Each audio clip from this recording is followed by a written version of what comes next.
Welcome to Coach Bennett's podcast, where every run has a purpose, where kindness is hardcore, where this is about running, and this is not about running, where every starting line is a finish line in disguise, where rambling still gets you where you need to be, where pineapple will never ruin your pizza, and the sodas, adult and not adult kind, are always cold, and where there is room on the starting line for everybody.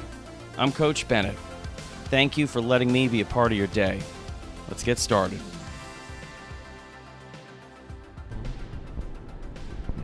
Welcome to another episode of Coach Bennett's podcast. This is episode 127, entitled Now What? And this one is really cool because I'm actually not going to be talking. And the reason why I'm not going to be talking is because I've had a cough now for weeks and I can't get rid of it. And this is the kind of cough that won't let me speak more than 3 sentences without coughing. And you may be thinking, well, you haven't coughed yet. That's because I've edited out a whole bunch of coughing fits. So you know what I did? I called in a real rock star. Yep, Coach Bennett the Greater. And I said, can you please save the day? And guess what? Tammy Bennett is here to save the day. She is actually going to run the show. And guess what? She knows more about this than I do anyway. So you're going to get a better show. And without any further ado, I'm going to pass it off to Coach Bennett the Greater. Real quick, though, I met someone in North Carolina over the weekend who thought I was saying Coach Bennett the Creator instead of Coach Bennett the Greater, and she loves that. So I'm now going to introduce Coach Bennett the Creator, also known as Coach Bennett the Greater, Tammy Bennett. Hello. I am so excited to be with you all today. I feel like I have a couple things to talk about before we get to today's topic, which is going to be a really good one. And the first one is that, yes, I love being called Coach Bennett the Creator because I do think of myself as a creative. So I really love that title. I actually like it much better than Coach Bennett the Greater. So I think that we should vote to have the Creator stick around. So what else do I want to say? We are in the car. We are on a road trip driving across country with our 2 doggies. And so if you hear random things like blinkers or wind because we're going through Nebraska, that's what's going on. We are in the car. So if there are any sound quality issues, that's what's going on. And speaking of being in the car, I am not used to recording a podcast in the presence of anyone. I have my own podcast, but I don't really do it in the presence of people. So this feels a little awkward for me to be recording this podcast right next to Coach Bennett as he's driving us through Nebraska. So I made him put on my Beats headphones. But we're not connecting it to music because then it messes up the recording and it keeps trying to connect to Bluetooth and it's kind of crazy. So he's just wearing headphones so that we're trying to block out him listening to me. But between me and you, I know that he's listening, but he's doing a very good job of pretending that he's not. So we're going to give him some credit for that. Also, in case you are sort of new to this podcast or you haven't been introduced to me before, I am Tammy Bennett. I am Coach Bennett's wife. I am a life and business coach.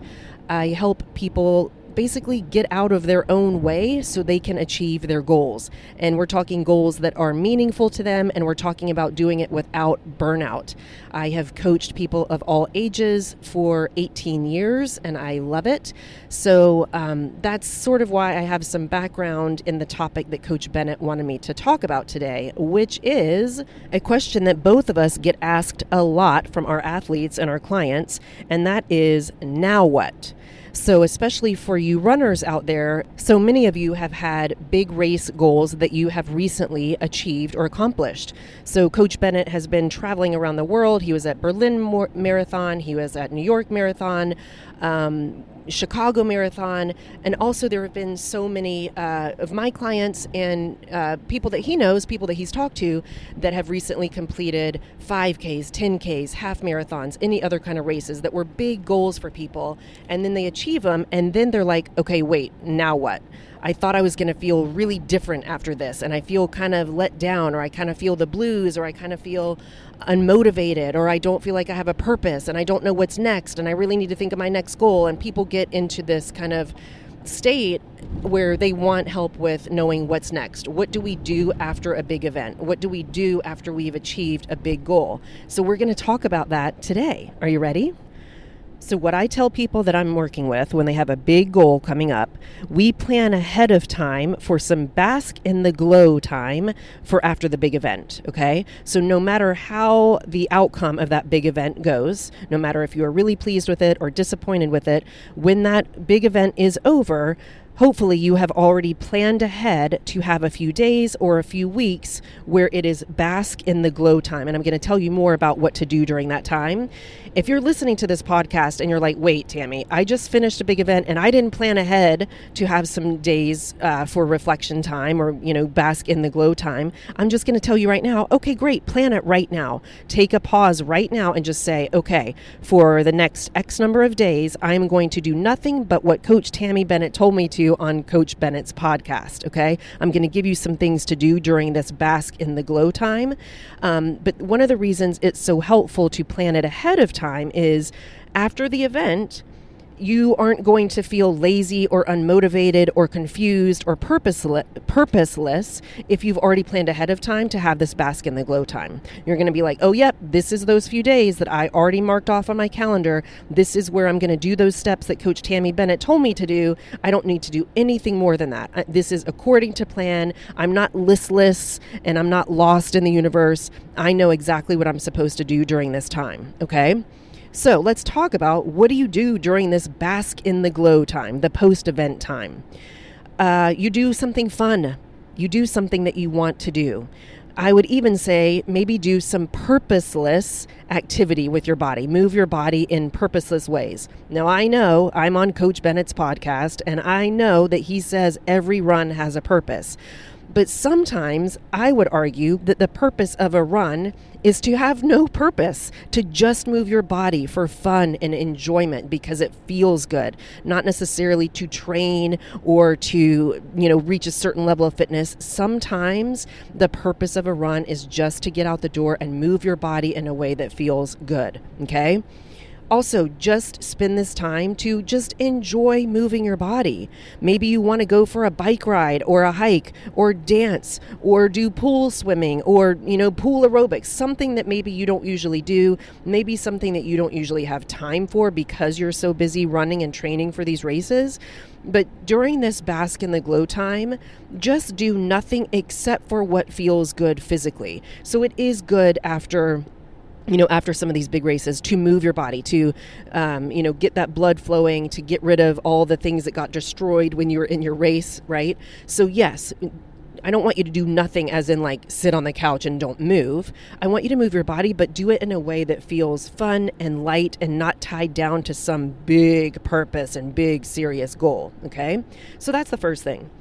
What else are you going to do during this bask in the glow time? You're going to not plan your next goal yet. You have time, we're going to get to that later, but during this bask in the glow time, the post-event time, you're not yet thinking about what's next. I don't even want to hear you come up and say, what do I do next? Now what? Now what? No, you're just going to chill and reflect, and I'm going to give you some more steps to do. Be patient with me. Hang in there. Right now, we are basking in the glow, and we're not thinking about what's next. And I think one thing that I've noticed, I love to watch sports on TV, and I love to watch interviews with the coaches and the athletes after. And one thing that I've noticed and been really impressed and happy about is in the past couple years, after, let's say after the Super Bowl or the Olympics, reporters will go to the coach or the athlete and go, okay, what's next for you? What are you going to do next? And what I've loved is that there are so many times now where coaches and reporters say, you know what, right now we're just going to focus on this victory. We're going to celebrate this, and then we're going to get back at it. And I love that they are sort of changing the narrative about how we always need to be thinking about what's next. And I love that coaches and athletes are taking some time to celebrate and reflect and rest and recover before they decide what's next or before they start focusing on the next goal. So I love that this sort of story around that is changing a little bit. All right, what else are you going to do during this bask in the glow time, the post-event time? I want you to reflect a little bit. So maybe it's with a journal, maybe it's in your running log, maybe you're doing a vlog or social media post. But I want you to sit with yourself and think about what worked, what went really well in this event and all the lead up to it. What did you enjoy? What do you want more of? What gave you energy? What thrilled you? What made you feel alive? And then there's also time to think about, what do you want less of next time? Or what would you change? What would you do differently, right? So you're just going to spend some time thinking about the event and all the time that led up to it, and think about what you loved about it, what you would love to repeat, and maybe what you would like to tweak or do a little bit differently next time. So you're just spending some time reflecting, okay? The next thing you're going to do during the post-event time, and this one may feel a little bit uncomfortable for you, so I really want you to pay attention to this one, and that is to celebrate. I don't mean that you have to have champagne and bubbles and a big party, although that would be amazing. Confetti cannons are nice too, but you don't have to do it that way. You can do quiet celebrations, but I want you to celebrate. I want you to tell a few people about it, and no, it's not bragging, it's just stating the facts. Hey friend, I just completed my first 5K and I'm so pumped about it.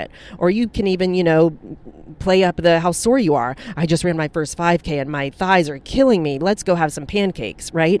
But I want you to tell people, and I want you to celebrate it with yourself as well. And if you feel like there are people in your world that you don't feel comfortable celebrating with or telling them about your accomplishment, they might not be your people. I want you to surround yourself with people that support you and are so pumped for you when something goes well and when you work hard and achieve something. So find your people. There are people out there, even if it's just Coach Bennett and I, we would love to celebrate with you. Find people that want to celebrate with you, and then tell them your story. Tell them how hard it was, or how easy it was, or how fun it was, or tell them something that you discovered about yourself. But I want you to celebrate and say it out loud somewhere about what you did and how you're proud of yourself. Okay, I'm going to give you another uncomfortable thing that I want you to do during this bask in the glow time. Are you ready? I want you to own it. I want you to own this success story. I want you to own what you did, okay? How are you going to do this? I want you to think about, how did you make this event happen? I want you to think about all the actions that you took. I want you to think about all the scheduling things that you had to figure out. I want you to think about how you talked to yourself and the belief that you had in yourself. I want you to think about the support systems that you chose.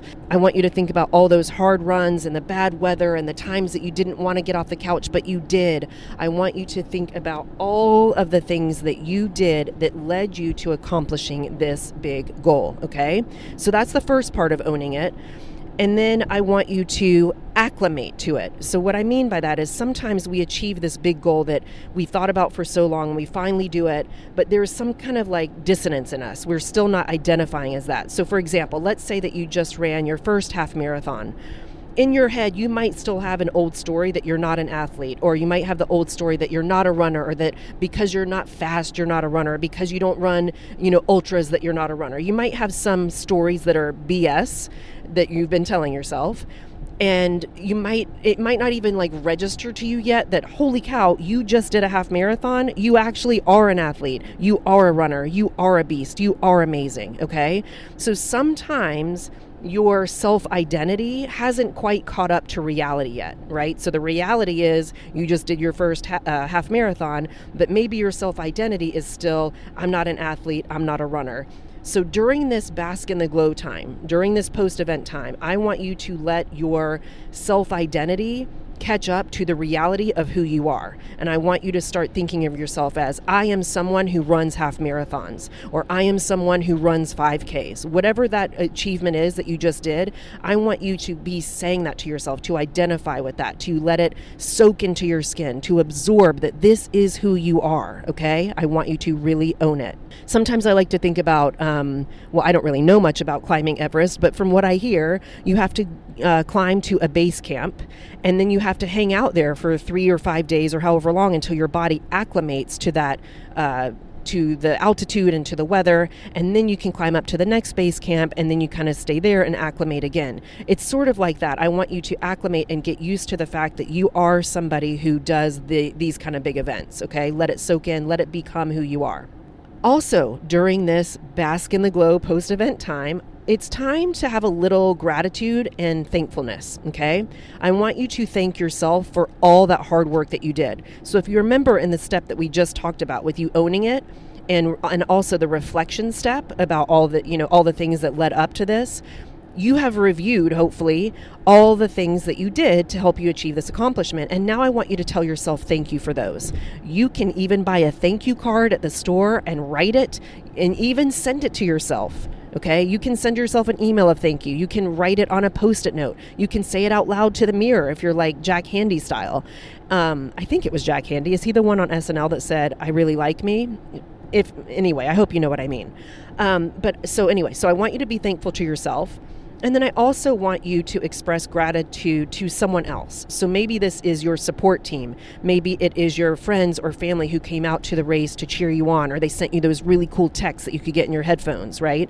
Maybe it's your coach or your running buddies or your run club. Maybe it's the race director or the volunteers that were there that day. But I want you to express gratitude to yourself and to someone outside of you, because there is so much to be thankful for in the world of running. There's so much to be thankful for anytime a big goal is achieved. We're never doing it alone. We're always having people around us that have helped us to get to that finish line. It's so great to take this moment during the post-event glow to take that time to appreciate the people that have helped you get there. An important note here too is, even if this event didn't go as well as planned and you're sort of like disappointed, I still want you to thank yourself. I want you to thank yourself for having the guts to try. I want you to thank yourself for having the guts to have a dream and going after it. And that goes for you if you accomplished it or if you're a little bit disappointed. But how amazing is it that you're one of the rare humans on this earth that has a big dream and you worked hard and you went after it, no matter how it turned out. But how great for you to get yourself up to that starting line or the preparation before the starting line. So now we've gotten to a point where a question that often comes up with people that are talking to Coach Bennett and I, people say, how will I know when I'm ready to race again? How will I know when I'm ready for the next thing? And so during this whole post-event glow, I want you to sort of be checking in with yourself, with your body, with your mind, with your soul. And I want you to just kind of check in. How are we doing in there? How's it going? How are we feeling? And you're going to start noticing, after you've been checking in with yourself for a couple days, you're going to start noticing whether or not you feel kind of an itch or an urge or an excitement to get going again. You're going to kind of know when you're starting to feel ready. The brain is tingling, the body's tingling. You're ready for something. You're ready for some kind of action or goal or purpose. You're starting to have that motivation wake up again. And that's when you can start planning the next goal and thinking about what's next. But if you're kind of checking in with yourself and your body is still really tired, or your brain is really tired, or your spirit and soul just need a little bit more recovery time, then please honor that and give that to yourself, because it's going to end up being so much better in the long run if you give yourself what you need and then come back at it later. And then let's say, you've checked in with your body, your brain, your soul, your mind, your spirit, all the things. And they're all like, all right, all systems go. We're ready for what's next. So what do you do? How do you pick what's next? And I think this is a really important question, and sometimes harder to answer than you would think. But the question is, what do you want to do? Want to do. So not what most people do next. It's not like you have to do this thing where you run a mile and then you run a 5K and then you run a 10K and then you run a half marathon and then you run a full marathon and then you run an ultra marathon. We don't have to do any of that. You can, great. But you also can decide, what would be fun for me?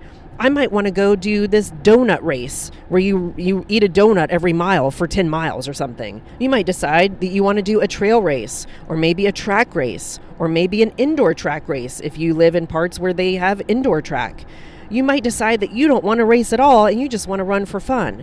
But I want you to just check in and be really honest with yourself about, what do you actually want to do? What would be fun? What would make you feel alive? What would be enjoyable? What might you want to do with friends? What might be a challenge for you that you're kind of ready to take on? So just spend a little time with yourself figuring out, what do I want to do next, instead of just doing what you think you should do. So have fun with this. Let your imagination run wild. Maybe you want to go onto the internet and search for most fun races in my area or craziest races in my area, right? Maybe it's something like that. Okay, I also want to talk about something really important. That's sort of why I have gone through kind of all of these things for the Bask in the Glow time. And that is because celebrating and acknowledging your accomplishments is a really important life skill to learn. Getting used to feelings of satisfaction and success and accomplishment and achievement and contentment are really important skills to learn in life. And yes, I said they are learnable skills. So most of us are never taught how to take a pause or to bask in the glow or to kind of celebrate our accomplishments or to even acknowledge them. Most of us are taught what's next, how can you do it more, bigger, better, faster, right? And as I was talking about earlier, the reporters who come up and say, okay, now you did that, what's next? That's sort of how we've been taught, that you are barely like letting the sweat dry before you're already on to your next goal. And so it's you sort of have to unlearn that mentality and start learning let's just pause here and look around. We've made it to the top of the mountain. Before we rush back down, let's just look around and enjoy the scenery, right? Because if you don't learn how to pause and reflect and acknowledge and celebrate, then what the heck did you do all that hard stuff for? Why the heck did you get yourself up at 5 a.m. and run in the freezing rain to get that long run in before an important work meeting if you were just going to ignore it once you got past the finish line and move on to the next thing and never pause to go, hey, good job? One example that I like to give when I'm coaching people is, let's say you have a boss and they have given you this really big project and you worked really, really hard on it. And you had moments of self-doubt and moments where you almost wanted to cry with fatigue and you questioned your existence sometimes. And then you had moments where you felt really like high on life. And anyway, you finished this big, huge project and it took you a long time. And then you go to your boss and you're like, hey, boss, here's this amazing project that I just worked my butt off for. Here it is. And your boss goes, okay, great. And they toss it on the desk and they give you a Post-it note with your next project. You'd walk away and you'd be like, well, that's a jerk. I really hate my job and I want to quit, right? It wouldn't be enjoyable to work for a boss that doesn't take a minute to appreciate all the work you've done. But guess what, friends? So many of us are that boss to ourselves. We do all this work and this big, huge project, and then we finish it and we turn it in and we toss it on the desk and say, what's next? And that's just kind of poopy. It really kind of stinks, right? But here's the cool thing. When you're your own boss, you get to decide how you're going to treat yourself, right? As Coach Bennett would say, when you are your own coach, you get to decide how to coach yourself, right? So here's the good news. Instead of being the boss that tosses the project on the desk and says, what's next? Be the boss that calls an office party and brings in donuts and cakes and veggies and whatever it is that thrills you. They bring it in and put on, maybe a little music and you guys dance together in the workplace and you feel important and celebrate it and you feel glad that you spent all that time doing the work. Be that boss for yourself and take this time to celebrate and acknowledge and say, I know that you worked really hard for this and I'm so grateful that you had the guts to do it, to even state the goal in the first place, that you had what it took to get your buns out there and work hard for this and that you did it, right? Let's take that moment to give that appreciation. And I just wanted to say one more tiny thing about that if you don't learn this skill of taking a pause and acknowledging, reflecting, celebrating, evaluating, then it will never be enough. No matter what big, huge accomplishment you achieve, it will never be enough if you haven't learned that skill of looking around and being content for a couple minutes, right? Because you'll just be on to the next thing. You'll just go, okay, that was huge. I just climbed Mount Everest twice in a row without stopping. Now what? Now what's next? Right? And so I want you to get off of that hamster wheel. I want you to take the pause. And I'm going to say here too, a lot of times when I tell people to take the pause, to acknowledge, to celebrate, they're like, yeah, but if I stop to celebrate, then I'm never going to, go after another goal again. I'm going to be stuck here and I'm going to be complacent. No, friend. That's not how it works. It's not how it works, right? So if we go back to the example of the boss, if you turn in your work and you're so celebrated and you have an office party, you're going to want to keep doing projects for that boss, right? Because you know that it feels good to be celebrated. It feels good to have an office party. And so if you take these few moments to celebrate with yourself and to acknowledge what you just did, it's going to be way more fun when it's time to pick a new goal and to go after it, because you know that you're going to be celebrated at the end of it instead of, tossed aside onto the desk. So I hope that you will listen to this podcast every time you do a big event, and it doesn't have to be a race. It might be a big presentation at work. It might be, that you completed a jigsaw puzzle. Who knows what your big goal is, but I hope that you will listen to this every time to remind yourself to slow down, take a moment to look around, at this accomplishment and to reflect before you move on to what's next. Okay, now the topic is over, but I still have to talk for a few minutes. So Coach Bennett and I always laugh that he is very verbose, and I am pretty concise. I have a journalism degree where we were taught that every single word matters. I was taught to be very concise with my words, right? Then I went to law school and I was on the law review where every word was super important and had to mean something. So I am used to saying things in as few words as possible and to get the message out there and move on. But Coach Bennett told me that I had to make this podcast be between 25 and 35 minutes. And so I'm just going to tell you a little bit of story to take up a little bit more time. I think he'll be okay with it. And this by no means is a funny story or useful or even probably enjoyable for you, but hopefully you'll stick around for another minute. So, Coach Bennett and I are on a road trip. We are still, I think we're still in Nebraska. But we've been driving about 12 hours a day. And so, there are moments when we get a little loopy, get a little silly. And I broke out some Chex Mix today, and we were talking about which pieces of the Chex Mix were the best. We were having this big debate. So first of all, I would love for you to tell either Coach Bennett or myself, what is your favorite piece in the Chex Mix? And then I also want to know what you name them. So I was telling Coach Bennett that one of my favorite pieces to eat is the squiggly stick. And he was like, the squiggly stick? He couldn't remember what the squiggly stick was. So I had to hunt through the bag of Chex Mix to find one. There weren't very many because I had been selectively picking them out along the way. But I did find one. He ate it. He was not impressed. And I think we both agreed that the rye chip was the worst piece of the Chex Mix. But anyway, it got us into this whole discussion about which pieces were the best. And then we talked about how we named them, because I noticed on the back of the bag, they have a picture of each piece of the Chex Mix and their names beside them. And what I was calling squiggly stick is actually a squiggle breadstick. So I was pretty right on. Then that led us into this whole discussion about the boardroom of the Chex Mix people. And we were naming all of them. For some reason, they all started with B. There was Bill and Bob and Barbara, and they were all deciding what they were going to name this squiggle stick, or squiggle breadstick is the name that they agreed upon. So anyway, we got into this whole crazy conversation. It was great because it took up like 20 minutes of our drive.